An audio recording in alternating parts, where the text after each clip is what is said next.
కళ్ళంలో మిరపకాయలు నేర్పుతున్నాం ఫ్రెండ్స్. చూడండి మధ్యాహ్నం కోతలు తెచ్చి పోసారు మిరపకాయలు.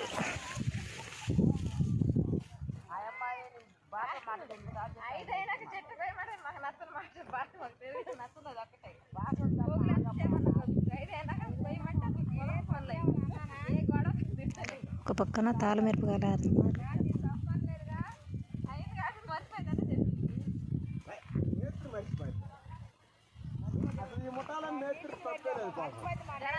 అంతే నేత్రి టయానికి పోతాం అన్నానికి దేనికని చేస్తున్నా కరెక్ట్గానే ఉంది.